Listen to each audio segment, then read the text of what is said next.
Hindi club में फिर से आपका एक बार स्वागत है। आज इस वीडियो में हम लोग एनसीईआरटी बुक क्लास 7 साइंस यानी विज्ञान का लेसन नंबर 16 जल एक बहुमूल्य संसाधन को पढ़ेंगे। इस वीडियो से पहले लेसन नंबर 15 तक के वीडियोस बन चुके हैं। अगर आप उन वीडियोस को नहीं देखे होंगे तो प्लीज देख लीजिएगा, बहुत इंपॉर्टेंट वीडियो है अगर आप तैयारी कर रहे हैं तो चलिए आज इसका लेसन स्टार्ट करते हैं। पाठ का नाम है जल एक बहुमूल्य संसाधन। पहला जो प्रश्न बनता है यहीं से बन सकता है, जैसे में पूछा जा सकता है आपसे जल क्या है, तो जल एक क्या है बाबू, एक बहुमूल्य संसाधन है। आगे बढ़ते हैं, देखते हैं टॉपिक क्या क्या बनाया गया है। टॉपिक पहला है विश्व जल दिवस।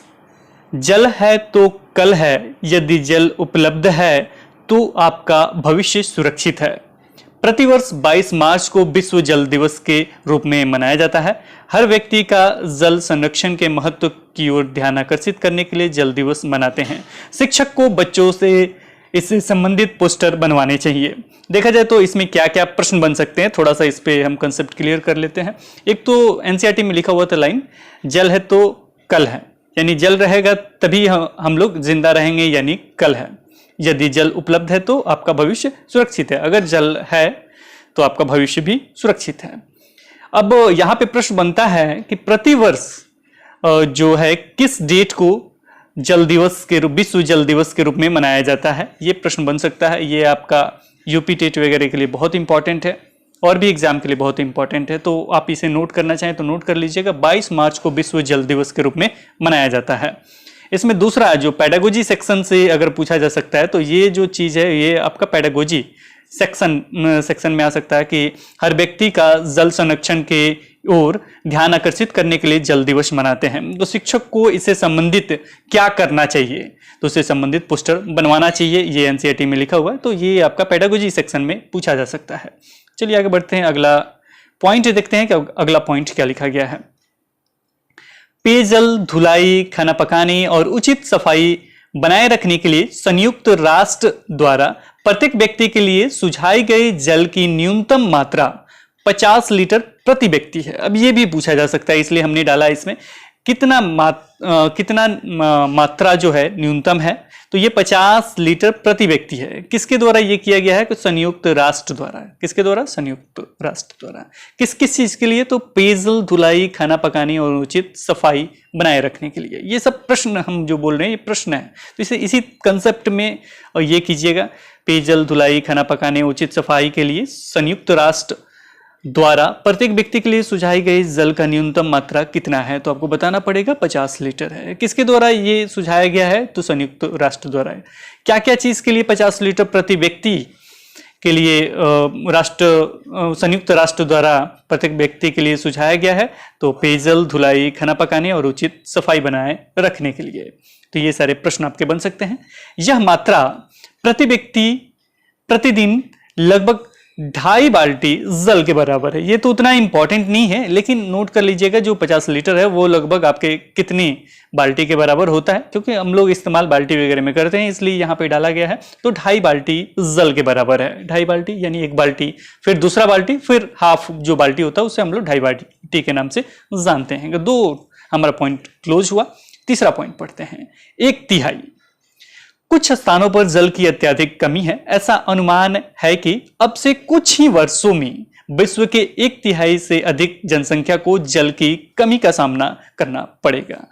कितना लोगों को जल की कमी का सामना करना पड़ सकता है? तो वो है 1/3 से अधिक जनसंख्या को जल की कमी का सामना करना पड़ सकता है। इसमें देखा जाए तो कितने वर्ष तो एनसीईआरटी में नहीं दिया, लेकिन कुछ ही वर्षों में ये डिनोट करके लिखा गया था। उतना इंपॉर्टेंट नहीं है, लेकिन दिमाग में रखिएगा, अगर इससे संबंधित क्वेश्चन आएगा तो टिक जरूर कर दीजिएगा। आगे बढ़ते हैं, अगला देखते हैं पॉइंट क्या लिखा गया है। अलवण जल वर्ष। वर्ष 2003 को अंतरराष्ट्रीय अलवण जल वर्ष मनाया गया था, जिससे लोगों को इस प्राकृतिक संसाधन के निरंतर घट रही उपलब्धता के बारे में जागरूक किया जा सके। दो क्वेश्चन यहां से बन सकता है। पहला कि जो अंतरराष्ट्रीय अलवण जल वर्ष कब मनाया जाता है, तो आपको बताना पड़ेगा वर्ष 2003 को मनाया गया था।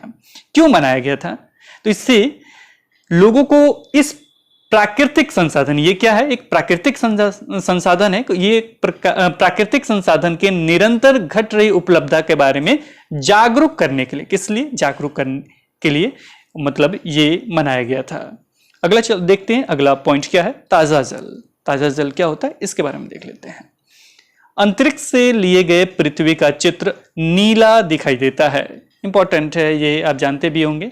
अंतरिक्ष से जब पृथ्वी का चित्र हम लेते हैं तो कैसा दिखाई देता है? को नीला दिखाई देता है। अर्थात अंतरिक्ष से पृथ्वी नीली आभा लिए दिखाई देती है। यानी किस आभा, कौन सा, किस कलर का आभा लिए दिखाई देती है? को पृथ्वी तो नीला आभा लिए दिखाई देती है। पृथ्वी की सतह का लगभग 71% भाग जल से ढका है। पृथ्वी का सतह का लगभग कितना प्रतिशत भाग? लगभग 71% भाग किससे ढका हुआ है? जल से ढका हुआ है। पृथ्वी पर उपस्थित लगभग समस्त जल समुद्रों और महासागरों, नदियों, तालों, ध्रुवीय बर्फ, भौम जल और वायुमंडल में पाया जाता है। ये बहुत इंपॉर्टेंट है, इसे याद रखिएगा।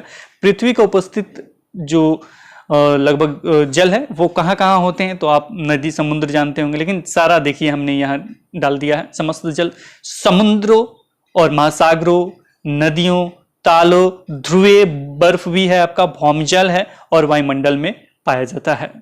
परंतु इसमें से अधिकांश जल मानव उपयोग के लिए उपयुक्त नहीं है। इसमें इंपॉर्टेंट क्या लिखा गया है कि इसमें अधिकांश जल जो है वो मानव उपयोग के लिए उपयुक्त नहीं है। उपयोग के लिए उपयुक्त जल अलवण जल है। उपयोग के लिए उपयुक्त जल क्या है? अलवण जल है, जिसे बोलचाल की भाषा में हम लोग ताजा जल कहते हैं। ये 2-3 पॉइंट यहाँ इंपॉर्टेंट है। एक तो 71% जो भाग है जल से ढका हुआ है, इंपॉर्टेंट है। और जो किस तरह का आभा को नीली आभा लेके दिखाई देती है, क्योंकि 71% ये किससे ढका हुआ है? जल से ढका हुआ है, इसलिए को नीला आभा आपको दिखाई देता है अंतरिक्ष से जब देखते हैं तो। इसके बाद आगे यहाँ लिखा गया कि जल पृथ्वी पे कहाँ कहाँ उपस्थित है। तो ये सारी चीज नोट कर लीजिएगा कि समुद्रों, महासागरों, नदियों, तालों, ध्रुवीय बर्फ, भौमजल और वायुमंडल में पाया जाता है। और जो भी जल पाया जाता है उसमें अधिकांश जल मानव के उपयोग के लिए उपयुक्त नहीं है। उपयोग के लिए क्या उपयुक्त है? उपयोग के लिए उपयुक्त जल अलवण जल है, अलवण जल है, जिसे ही बोलचाल की भाषा में आप क्या कहते हैं? ताजा जल कहते हैं। दोनों चीज इंपॉर्टेंट है, नोट करके रखिएगा। पृथ्वी में उपलब्ध अलवण जल, तो ये एक तरह का प्रैक्टिकल करके आपको बताया गया है, जिसे हमने डाल दिया है। इसे आप लोग कैलकुलेट करके भी देख सकते हैं। हमने कैलकुलेट करके नहीं लिखा है। लिखा क्या गया है? मध्यम अमाप। अमाप मीन्स होता है साइज। जब भी अमाप शब्द इस्तेमाल करेंगे उसका मतलब समझ जाइएगा, साइज के बारे में बता रहे हैं। तो मध्यम अमाप के एक बाल्टी लेकर, यानी जो जनरल रूप से जो बाल्टी होता है वो लेकर उसे जल से भर लीजिए। उसे क्या करना है? जल से भर लीजिए। इसमें लगभग 20 लीटर जल आता है। कितना लीटर जल आता है मध्यम अमाप वाले बाल्टी में? तो 20 लीटर जल आता है। मान लीजिए कि बाल्टी का जल पृथ्वी पर उपलब्ध कुल जल को प्रदर्शित करता है। जो बाल्टी का जल है वो पृथ्वी पर जितना भी उपलब्ध जल है उसको ये प्रदर्शित करता है, ऐसा आपको मानना है। एक 5 ml, ये उस लिख दिया गया, ये होगा आपका ml। एक 5 ml क्षमता का चम्मच लीजिए और बाल्टी में से 100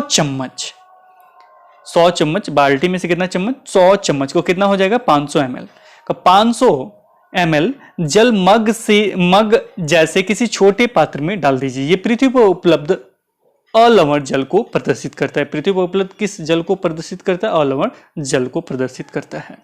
मग से 30 चम्मच जल को 30 चम्मच कितना हो गया बाबू?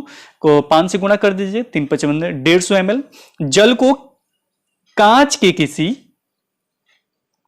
ग्लास में डालिए। यह भौम जल के रूप में पाए जाने वाले उपयोग योग्य जल की मात्रा के समान है। अंत में मग में से 1/4 यानी जितना मग में है उसका 1/4 यानी 1/4 भाग जल निकालिए। यह विश्व की सभी झीलों और नदियों में उपस्थित कुल अलवण जल की मात्रा को प्रदर्शित करता है। बाल्टी में बचा जल समुद्रों और महासागरों में उपस्थित लवण जल यानी खारे पानी और आंशिक रूप से भौम जल के रूप में पाए जाने वाले जल को प्रदर्शित करता है। यह जल मानव उपयोग के लिए उपयुक्त नहीं है।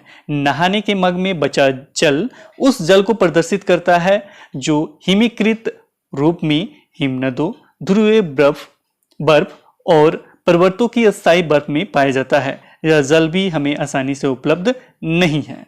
अब हम बात कर लेते हैं अगले टॉपिक के बारे में, अलवण जल की मात्रा। पूछा जा सकता है अलवण जल की मात्रा कितना है।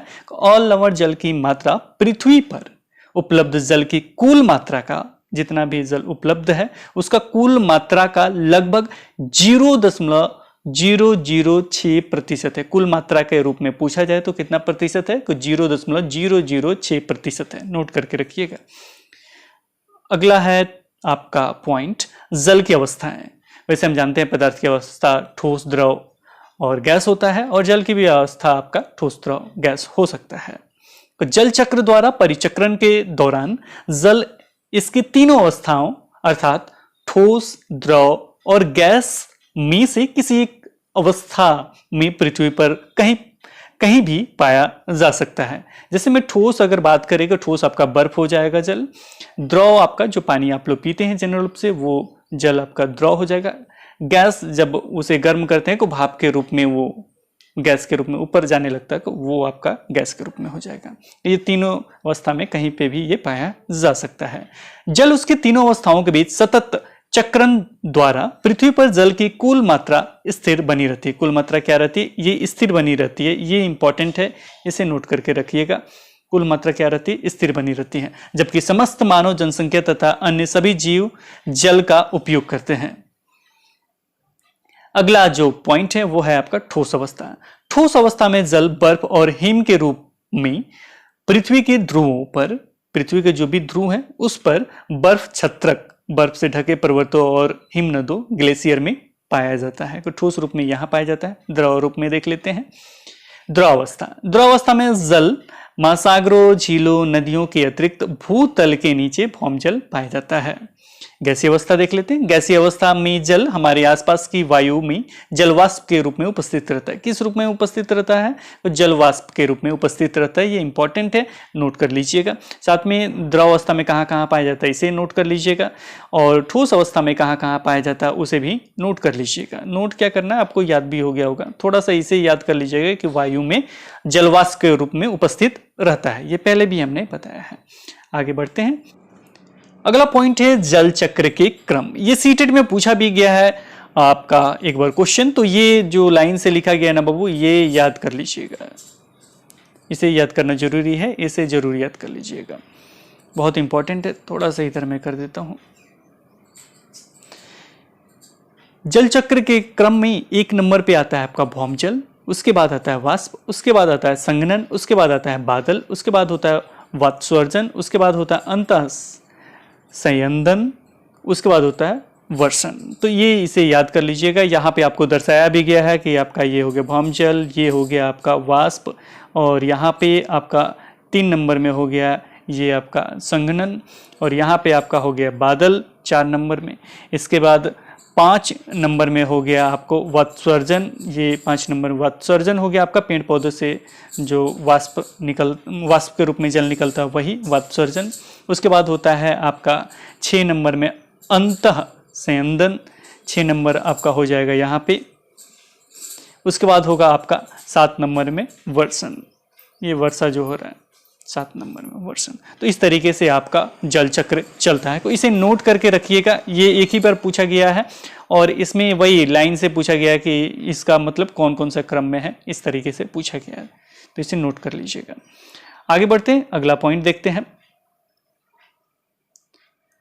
शहरों और नगरों की जलापूर्ति। अधिकांश शहरों और नगरों की अपनी जलापूर्ति व्यवस्था नागरिक निकायों द्वारा संचालित होती है। जल को आसपास की किसी झील, नदी, तालाब अथवा कुओं में लाया जाता है। जल की आपूर्ति पाइपों के विशेष क्रम में बिछाए जाल द्वारा की जाती है। तो ये शहरों का है कि पाइपों के द्वारा वगैरह होता है, नदी, तालाब, कुओं से वो जल लाया जा सकता है।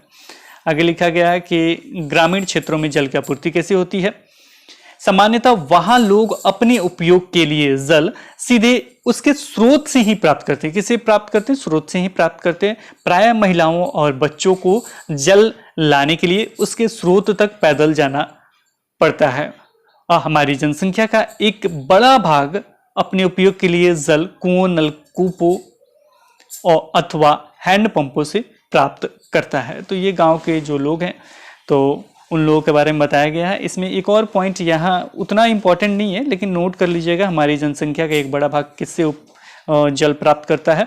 तो जल जो है कुओं, नलकूपों अथवा हैंडपंपों से प्राप्त करता है। अब हम बात कर लेते हैं भौमजल के बारे में। सारे के बारे में जो ऊपर हमने पढ़ा था, कैसे कैसे स्टेप बाय स्टेप चल रहा था, वो सारे चीज़ यहाँ पे लिखे गए हैं। भौमजल क्या होता है? जल का एक महत्वपूर्ण स्रोत है भौमजल। हम किसी जलाशय के निकट भूमि में गड्ढा खोदें तो हमें वहां की मृदा आर्द्र मीन्स क्या होता है? नम मिल सकती है। यदि हम और अधिक गहराई तक खोदते चले जाएं तो हम उस स्तर तक पहुंच सकते हैं जहां मृदा के कणों के बीच के स्थान जल से भरे होते हैं और चट्टानों के बीच के स्थान जल से भरे होते हैं। इस परत की ऊपरी सीमा होती है भौमजल स्तर कहलाती है। भौमजल स्तर 1 मीटर से भी कम गहराई पर अथवा भूमि में अनेक मीटर की गहराई में हो सकता है। भौमजल का कोई ये नहीं है कि कितना अंदर हो सकता है, वो 1 मीटर की गहराई में भी हो सकता है और बहुत ज्यादा अंदर भी हो सकता है। भौमजल स्तर के नीचे पाया जाने वाला जल भौमजल कहलाता है। भौमजल स्तर के नीचे पाया जाने वाला जो जल होता है वो भौमजल कहलाता है। तो इसे भी याद रखिएगा कि स्तर के नीचे पाया जाने वाला जो जल होता है उसे हम क्या कहते हैं? भौमजल के नाम से जानते हैं। और ये जो यहाँ पे आपने देखा कि 1 मीटर के नीचे भी हो सकता है, बहुत ज़्यादा नीचे भी इस जल हो सकता है। क्यों हो सकता है? क्योंकि हम दिन प्रतिदिन उपयोग करते जा रहे हैं, तो नीचे का भौमजल क्या हो रहा है? नीचे गिरता चला जा रहा है। पहले कम ही खुदाई पे जल मिल जाता था, लेकिन उपयोग हम लोग बहुत ज़्यादा कर रहे हैं, जिसकी वजह से वो भौमजल नीचे गिरता हुआ चला जा रहा है। अंतः संयंदन वर्षा जल और अन्य स्रोतों जैसे नदियों और तालाबों का जल मृदा में से रिसकर भूमि के नीचे गहराई में रिक्त स्थानों और दरारों को भर देता है।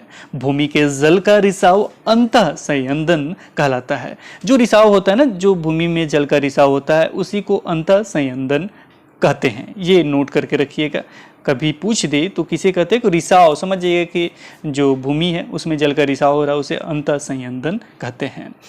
भूमि के नीचे से निकाले गए भौमजल की पुनः पूर्ति प्रायः वर्षा जल के अंतःस्रवण यानी रिसाव के द्वारा हो जाती है। अगला पॉइंट है आपका जलभर।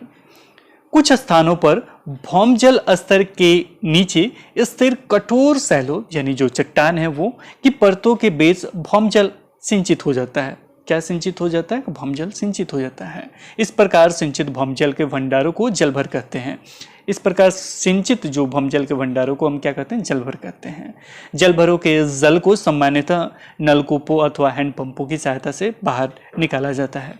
कोई नलकूपों और हैंडपंपों की सहायता से किस जल को हम लोग बाहर निकालते हैं? किस तरह के? जलभरों के जल को सामान्यतः हम बाहर निकालते हैं। ये पिक्चर भी है जो आपको बताता है भौमजल और भौमजल स्तर के बारे में। आगे देखते हैं, अगला जो पॉइंट है हमारा बोरिंग के बारे में है। बोरिंग का नाम आपने सुना ही होगा। श्रमिकों को निर्माण के लिए जल भौमजल स्तर पहुंचने के लिए संछिद्रण यानी बोरिंग से मिलता है। किससे मिलता है? संछिद्रण, जिस हिंदी में संछिद्रण कहते हैं, नहीं तो इसे बोरिंग कहते हैं। बोरिंग मीन्स हो गया उसको गड्ढा करना, गड्ढा करके जो जल होता है उसे निकालना। आपने सुना भी होगा, यानी एक तरह से मिट्टी को छेदना, इसीलिए इसका नाम हिंदी में रखा गया संछिद्रण। तो श्रमिकों के निर्माण के लिए जल बोरिंग से मिलता है।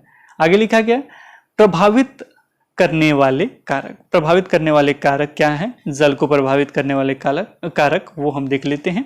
जनसंख्या में वृद्धि, औद्योगिक और कृषि गतिविधियां आदि भौमजल स्तर को प्रभावित करने वाले कुछ सामान्य कारक है। कौन कौन से सामान्य कारक है?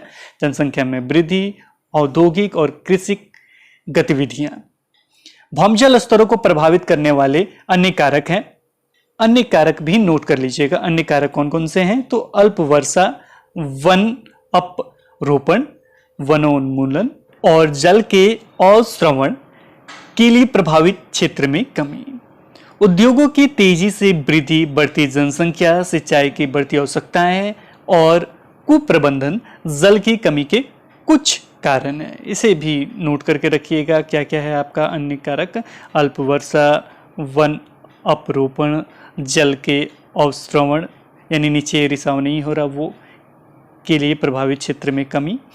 उद्योगों की तेजी, इसे भी नोट कर लीजिए, उद्योगों की तेजी से वृद्धि, बढ़ती जनसंख्या, सिंचाई की बढ़ती आवश्यकताएं, कुप्रबंधन जल की कमी के कुछ कारण हैं। आगे बढ़ते हैं, अगला पॉइंट देखते हैं क्या है। अगला पॉइंट है बाढ़ तथा सूखा के बारे में। अत्यधिक वर्षा से प्रायः बाढ़ आ जाती है। अगर अत्यधिक वर्षा हो जाए तो बाढ़ आ जाती है, जबकि वर्षा की कमी यानी रेगिस्तान से सूखा पड़ता है, यानी वर्षा की कमी हो जाए तो रेगिस्तान बन जाएगा, यानी सूखा पड़ जाएगा। अतः हमारे देश में एक ही समय में कुछ क्षेत्रों में बाढ़ और कुछ में सूखा हो सकता है। तो ऐसा हो सकता है कि कहीं लगातार बारिश हो रहा है तो वहाँ क्या आ जाएगा, बाढ़ आ जाएगा, और कहीं बारिश हो ही नहीं रहा तो वहाँ क्या हो सकता है, तो वहाँ पे आपका सूखा पड़ सकता है। कोई ऐसा हो सकता है कि किसी क्षेत्र में आपका बाढ़ आ जाए, किसी क्षेत्र में सूखा पड़ जाए। जहाँ वर्षा तो पर्याप्त होती है फिर भी जल की कमी रहती है, यह जल संसाधनों के कुप्रबंधन के कारण होता है। कभी पूछा जा सकता है सीटेट में कि किस कारण से वर्षा होती है पर्याप्त मात्रा में फिर भी जल की कमी रहती है, ये किस कारण से हो सकता है, तो ये जल संसाधनों के कुप्रबंधन के कारण होता है। कुप्रबंधन अथवा बर्बादी व्यक्तिगत स्तरों पर भी हो सकती है। हम सभी जानबूझकर अथवा अनजाने में दांतों में मंजन करने, दाढ़ी बनाने, नहाने और अन्य क्रियाकलापों के दौरान जल की बर्बादी करते हैं। नल खोल के छोड़ देंगे, दाढ़ी अपना बना रहे हैं, सेविंग कर रहे हैं, मुंह धो रहे हैं दांतों से और नल से जल गिर रहा है, ऐसा हम लोग करते हैं। जल संग्रहण, वर्षा जल का उपयोग भौमजल स्तर की पुनः पूर्ति के लिए किया जा सकता है। इससे जल संग्रहण अथवा वर्षा जल संग्रहण के नाम से जानते हैं, इसे भी नोट रखिएगा। अब हम बात कर लेते हैं बावड़ी के बारे में। बावड़ी के बारे में आप सुने होंगे, ईवीएस जब आपने क्लास किया होगा तो उसमें हमारे देश में अनेक स्थानों पर जल भंडारण और जल का पुनः पूर्ति करने के लिए बावड़ी बनाने की प्रथाओं का सदियों से चलन रहा है। बावड़ी जल संचित करने का पारंपरिक तरीका था। जिन स्थानों में बावड़ियों का पुनः उत्थान किया गया है वहां कम वर्षा के बावजूद जल की आवश्यकताओं का प्रबंधन भली भांति हो रहा है। देखा जाए तो अभी बावड़ी वगैरह का प्रयोग उतना नहीं हो रहा, लेकिन पहले होता था। को देखा जाए कि अभी जहां इस्तेमाल हो रहा है, पुनः उत्थान किया गया है, वहां कम वर्षा भी होता है तो भी भली भांति जल का जो भी आवश्यकता है उसे वो लोग कर पाते हैं। एक बहुत इंपॉर्टेंट है और पूछा भी गया सीटेट में, डीप सिंचाई व्यवस्था के बारे में। क्या होता है डीप, जो डीप होता है सिंचाई व्यवस्था को, ये ड्रिप है क्या? ड्रिप मीन्स हो गया आपका बूंद। ड्रिप मीन्स क्या हो गया? बूंद। ड्रिप सिंचाई व्यवस्था कम व्यास के पाइपों द्वारा पौधों को पानी देने की तकनीक है। कौन सी तकनीक है, यही पूछा गया था। तो सिंचाई व्यवस्था कम व्यास का, यानी छोटा व्यास होता है, यानी व्यास क्या हो गया आपको, जैसे में ये पाइप हो गया ना, तो पाइप के ये पूरा, इसको हम कहते हैं व्यास। ये कम व्यास यानी जिसका कम हो, ये ज्यादा व्यास का है, ये कम व्यास का है, पूरा इसका लकीर।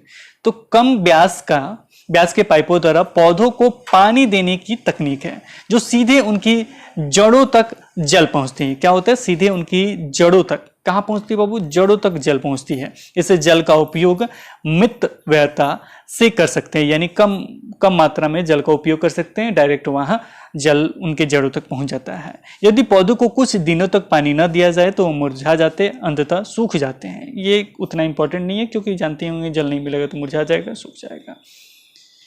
अब वो यहाँ पे पिक्चर आपके सामने है, ये हमने डाल दिया था कि भारत का वर्षा मानचित्र जो है, आप इसे देख सके कहाँ कहाँ वर्षा मानचित्र हो रहा है। यहाँ पे पिक्चर में ये भी इंडिकेट किया है 400 से अधिक वर्षा होगा तो इस कलर का दिखेगा, 200 से 400 के बीच में इस कलर का दिखेगा। देखा जाए, देखिए ये जो स्थान है ये 400 से अधिक का है। तो ये केवल पिक्चर था जिसे हमने दिखा दिया, ताकि अगर कभी पूछे कि कहाँ ज़्यादा बारिश होता है वो आप इंडिकेट करके बता सकें। इसे देख लीजिएगा। आगे हम बढ़ते हैं, अगला देखते हैं पॉइंट। एक केस अध्ययन था उसमें, इसको भी हमने डाल दिया है, इंपॉर्टेंट लगा हमें। गुजरात के कच्छ क्षेत्र के भोजपुर नामक स्थान में वर्षा बहुत अनिश्चित रूप से होती है। वहां का ताजे जल का एकमात्र स्रोत भूमिगत जल ही है, क्योंकि इस क्षेत्र में नदियों में वर्ष भर पर्याप्त जल नहीं होता है। पिछले वर्षों में जल की मांग बढ़ गई है भौम जल का उपयोग पुनः पूर्ति होने वाले जल से कहीं अधिक है। इसके परिणाम स्वरूप भौम जल स्तर चिंताजनक रूप से नीचे गिरता चला गया है। वर्ष 1989 में गांव वासियों ने एक गैर सरकारी संगठन के साथ मिलकर वर्षा जल संग्रहण का निश्चय किया। रुकमावती नदी और उसकी अनेक सहायक नदियों पर 18 चैक डैम यानी बंद बनाए गए। इस तरह एकत्रित किए गए जल से मृदा में अंतः श्रवण की दर को बढ़ा दिया, जिससे जल भरों की पुनः पूर्ति हो गई। इस जल के किसानों के अनुसार अब कुओं में पानी वर्ष भर उपलब्ध रहता है और जो जल बहकर समुद्र में चला जाता था और व्यर्थ हो जाता था अब सिंचाई के लिए उपलब्ध हो गया है। तो ये केस अध्ययन है, यानी गुजरात के कच्छ के भोजपुर नामक स्थान का एक पूरा केस अध्ययन कि कैसे कैसे उन्होंने जल की पूर्ति की। ज्यादा कुछ इंपॉर्टेंट नहीं है, लेकिन याद रखिएगा केस अध्ययन क्या होता है, इसके लिए हमने डाला था। अब 2 पॉइंट और है मात्र। राजस्थान के बारे में, राजस्थान एक गर्म और शुष्क क्षेत्र है। यह पूछा जा सकता है राजस्थान किस तरह का क्षेत्र है। तो राजस्थान एक गर्म और क्या है, शुष्क क्षेत्र है। गर्म में से होता है ज्यादा गर्मी पड़ता होगा, शुष्क में सूखा। सामाजिक कार्यकर्ताओं के एक दल ने अरवल जिले, वहां का एक अलवर जिला है, अलवर जिले में एक शुष्क क्षेत्र को हरित स्थान में परिवर्तित कर दिया। उन्होंने 5 सूख चुकी नदियों अखेरी, रूपारेल, सरसा, भगिनी और जहाज वाली को जल संग्रहण द्वारा पुनर्जीवित कर दिया, यानी दोबारा उसे जीवित कर दिया। 5 नदियों के बारे में भी दिया गया है, लेकिन ये शुष्क क्षेत्र और गर्म क्षेत्र है, ये पूछा जा सकता है। और वहां क्या हुआ था ये भी पूछा जा सकता है। अगला पॉइंट है आपका संभर प्रबंधन परियोजना। ये इंपॉर्टेंट है, ये परियोजना क्या होता है, किससे संबंधित है, ये पूछा जा सकता है। और कहां से ये संबंधित है, कोठापल्ली गांव के समीप जल संभर प्रबंधन परियोजना द्वारा जल प्रबंधन के महत्व पर प्रकाश डाला गया है। परियोजना के नाटकीय परिणाम आए हैं। भौमजल स्तर बढ़ गया है, हरित क्षेत्र में वृद्धि हुई है। इसके परिणाम स्वरूप उप बंजर क्षेत्र में उत्पादकता और आय में आशातीत वृद्धि हुई है। यानी वहां पे हुआ क्या है, हरित क्षेत्र में वृद्धि हो गई है, भौमजल स्तर वहां पे क्या हो गया, बढ़ गया है। अब हम कुछ क्वेश्चन आंसर देखेंगे जो आपके संदर्भ में इंपॉर्टेंट है, और हम आपसे जरूर कहेंगे कि मेरे उत्तर देने से पहले आप इन प्रश्नों का उत्तर जरूर दें। अभ्यास प्रश्न, निम्नलिखित वक्तव्य सत्य है अथवा सत्य का है। भौमजल विश्व भर की नदियों और झीलों में पाए जाने वाले जल से कहीं अधिक है। तो ये आपको जल्दी से बताना है, क्या हो सकता है, सत्य हो सकता है, असत्य हो सकता है। ये सत्य है, भौमजल विश्व भर की नदियों और झीलों में पाए जाने वाले जल से कहीं अधिक है। दूसरा क्वेश्चन, जल की कमी की समस्या का सामना केवल ग्रामीण क्षेत्रों के निवासी करते हैं। क्या केवल ग्रामीण क्षेत्रों के निवासी ही करते हैं? नहीं, शहरी क्षेत्र के निवासी भी करते हैं। तो ये हो जाएगा आपका असत्य। तीसरा क्वेश्चन, नदियों का जल खेतों में सिंचाई का एकमात्र स्रोत है। क्या केवल एकमात्र स्रोत है नदियों का जल खेतों की सिंचाई के लिए? ये आपको बताना है। तो ये भी हो जाएगा आपका असत्य, क्योंकि केवल जो एकमात्र स्रोत इन्होंने दिखाया कि सिंचाई के लिए नदी का जल ही है, तो ऐसा नहीं है। जहां नदी नहीं होगा वहां क्या हो सकता है, कैसे वो खेती करते होंगे, तो इसलिए असत्य है। वर्षा जल का चरम स्रोत है। वर्षा जल का चरम स्रोत है, ये सही है। यानी जो वर्षा होता है वही जल का चरम स्रोत है। तो जी हाँ, बिल्कुल सही है। अब हम देख लेते हैं फिल इन द ब्लैंक्स को। रिक्त स्थानों की उचित शब्द भरकर पूर्ति कीजिए। पहला है, भौमजल प्राप्त करने के लिए डैश डैश तथा डैश डैश का उपयोग होता है। क्या भरा जा सकता है यहाँ पे, जल्दी बताइए।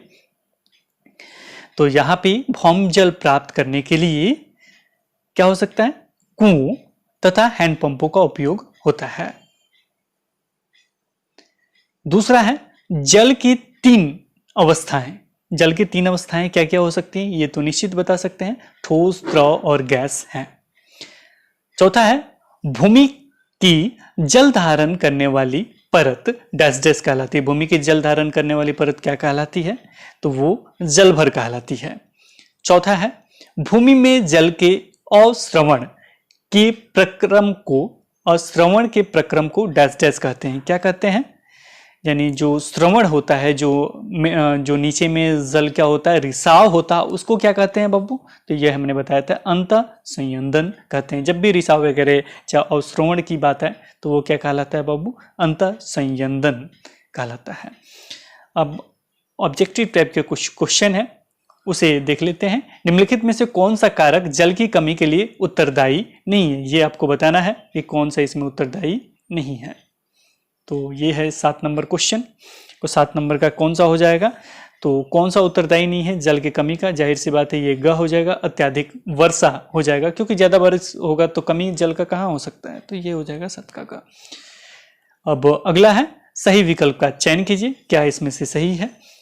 क लिखा गया है विश्व के सभी झीलों और नदियों में जल की कुल मात्रा नियत यानी स्थिर रहती है। दूसरा है भूमिगत जल की कुल मात्रा नियत रहती है। तीसरा है विश्व के समुद्रों महासागरों की जल की कुल मात्रा नियत है। चौथा है विश्व में जल की कुल मात्रा नियत है। वो कौन सा इसका करेक्ट आंसर होगा? को विश्व में जल की कुल मात्रा नियत है, यानी टोटल मात्रा जल का क्या है वो नियत है, बाकी सब ये चेंज हो सकता है। तो ये था आपका 8 का ये करेक्ट आंसर। तो आज हमने इस लेसन को क्लोज किया। अगले दिन हम लेसन अगला पढ़ेंगे, लेसन नंबर 17। अगर ये वीडियो आपको पसंद आ रहा हो तो जरूर हमें बताइएगा, क्योंकि हम इसका अगला भाग लेकर आएंगे। तभी लेके आएंगे जब लाइक, शेयर और सब्सक्राइब हिंदी क्लब को करते हैं। तो okay, thanks for watching this video. फिर मिलते हैं एक नए वीडियो के साथ। Okay, bye bye.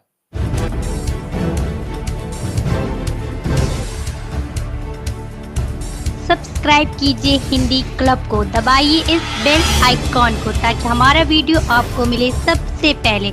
शेयर करें अपने दोस्तों के साथ ताकि वो भी इसका लाभ उठा सके। ये सब बिल्कुल फ्री है।